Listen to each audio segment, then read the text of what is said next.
Good morning. So, we have completed 4 modules. In the previous module, we have discussed about pollution and water chemistry. So, in water chemistry, we have discussed chemical oxygen demand, BOD, and how to analyze fluoride, sulfate, reverse osmosis, etc., and how to soften the water. So now, this is the 5th module. We're going to discuss about instrumentation and nanomaterials. This is our 5th module. So instrumentation, we'll start with instrumentation. So what is instrumentation? So instrumentation is a different method. So in a laboratory, in experiments, you have 2 types of experiments. Classical method, in analysis can be done with 2 methods. One is classical method, other one is instrumentation. So what do you mean by classical method? Our volumetric estimation, this titration is known as classical method. It's an example for classical method. For instance, let us consider estimation of your acid or estimation of base, that is neutralization reaction. So titration of NaOH versus HCl. We're going to take NaOH in the burette and HCl in the conical flask and add phenolphthalein indicator. So what is the end point? So until the color changes, until you get colorless to pale pink color, we're going to perform the experiment. Once the color changes, once you get the pale pink color, we're going to stop the experiment. So this is the classical method. So this is manual method. So because of that, you have so many errors. That is, few of them, even though we tell many times pale pink, you will do dark pink. So few of them will have color blindness. Few of them you cannot read the burette reading properly. So in order to minimize these errors, you have drifted to instrumentation. The same experiment, same neutralization in NaOH versus HCl can be done by measuring parameters such as conductance or potential or absorbance. So any experiment which is performed by measuring any parameters as mentioned, conductance or potential or absorbance, is called as instrumentation. So this instrumentation is having various advantages. So the use of chemicals are reduced, especially use of indicator is completely eliminated, number of chemicals used is reduced. So since it is graphical, you are going to get accurate results. Okay, and the color, since there is no color change, so error is reduced. So you cannot, since there is no burette reading, once again error is reduced. So it is very accurate. So error is minimized here and chemicals used also minimized here. So example, potentiometric estimation, conductometric estimation, colorimetric estimation, flame photometry, atomic absorption, absorption spectroscopy, any spectroscopy you specify, spin, ESR, NMR. So all spectroscopies comes under instrumentation. So here we have only few of the estimations. Let us deal one by one. To start with potentiometric estimation. What do you mean by potentiometric estimation? So we have done this experiment in our laboratories, isn't it? So what is potentiometric estimation? So potentiometric estimation can be done for redox reactions, okay, to determine the endpoint of redox reaction, or also to estimate your acid-base reaction, but especially used for redox reactions. So potentiometry is an electroanalytical technique where the endpoint of redox reaction is determined. So why redox reaction? Because so here the electrodes used will pick up the potential, and that potential, using the Nernst equation, you can determine the endpoint. So Nernst equation used here is E equals E naught plus 0.0591 by N log oxidized form by reduced form. So let us see what is the theory involved in this, and let us see what are the applications. And as I told you, the application is to determine the endpoint. And let us take any one example and see how the experiment is performed.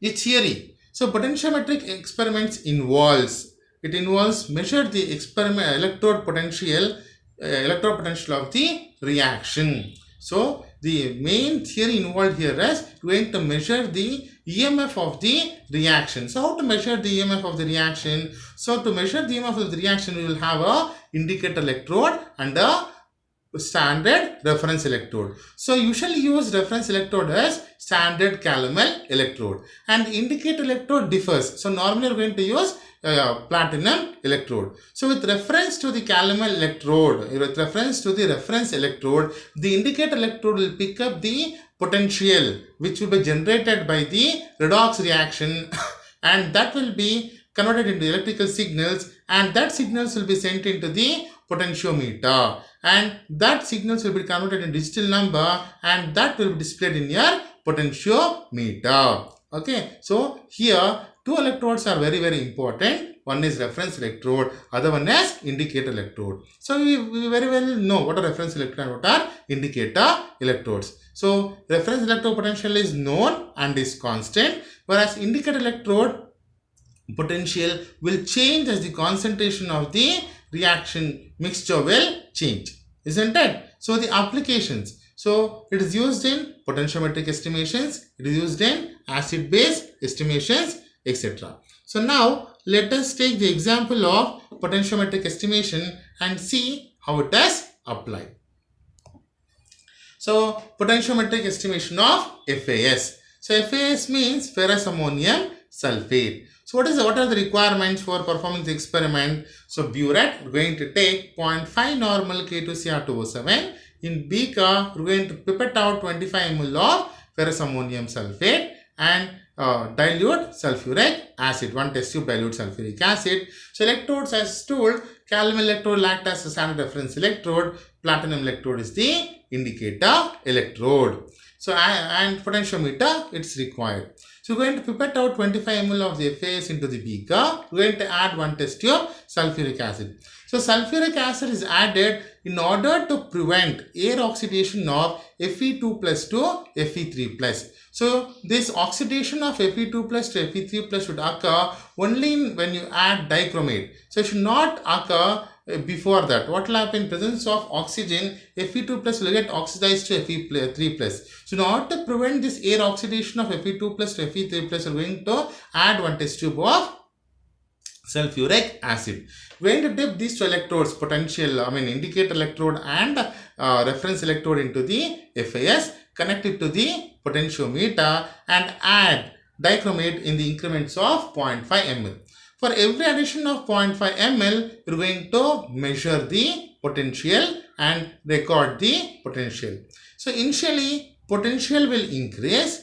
Near the equivalence point, there is a sudden jump in the potential, and later there is slow rise in potential. Now the question is, why potential increases? Why there is a sudden jump in the potential near the equivalence point, and why there is slow increase in the potential after the equivalence point? So let us discuss that. So what will happen? I told you, we are going to take a phase in the beaker. We are going to add potassium dichromate from the burette to the beaker. So since dichromate is a strong oxidizing agent, FAS is a strong reducing agent. When you add FAS from the burette to the beaker, what reaction occurs? Redox reaction occurs. So what will oxidize here? Ferrous gets oxidized to ferric. So when one is getting oxidized, other should get reduced. So what is getting reduced here? Cr plus 6 gets reduced to Cr plus 3. So the reaction is very well shown here. So what happens here? When Fe2 plus is getting reduced to Fe3 plus, some potential will be generated, isn't it? So how is it generated? How to get that potential? We're going to substitute the concentration of Fe2 plus and Fe3 plus in the Nernst equation as shown here. That is E equals E naught plus 2.303 RT by NF log concentration of oxidized form, that is Fe3 plus by Fe2 plus. When you substitute, you get the potential. But it is not necessary because now it is completely automated. That is, you are going to connect the electrodes. The potential, the platinum electrode will pick up the concentration of Fe3 plus and Fe2 plus. It will convert it into the electrical signals. The electrical signals will once again convert it into digital numbers and it will be displayed in the potentiometer. As you go on adding potassium dichromate, what will happen? The concentration of Fe2 plus will get reduced in the FAS. So Fe2 plus will get converted to Fe3 plus more and more. So at one point of time, the Fe2 plus will tend to 0. When the concentration of Fe2 plus tend to 0, there will be sudden jump in the potential. It's a mathematical calculation, right? As denominator decreases, the overall fraction will increase, right? So once Fe2 plus is become 0, what will happen to the potential? Will it increase or decrease? So let us see. So what will happen? So once entire Fe2 plus has become 0, now the potential will depend upon Cr6 plus and Cr3 plus. So as I told you, this reaction occurs simultaneously.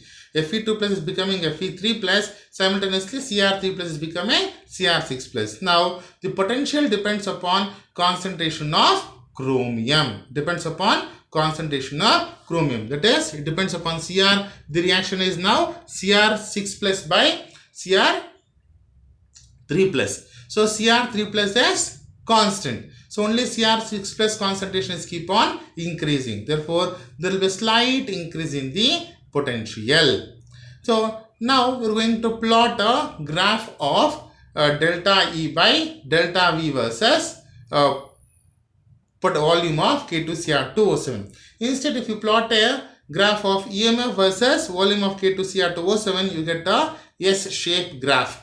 But in order to get a better results, we are going to take a first derivative of EMF with respect to volume and plot that against the volume of K2Cr2O7, and you get a graph like this.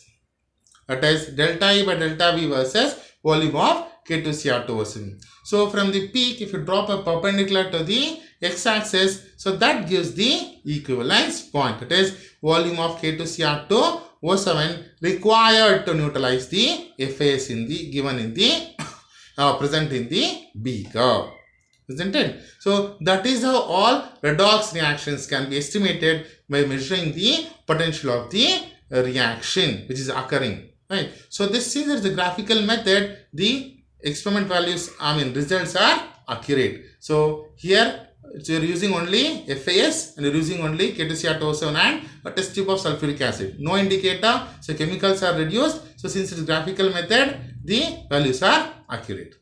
So thank you. So next we'll deal with conductometric estimation.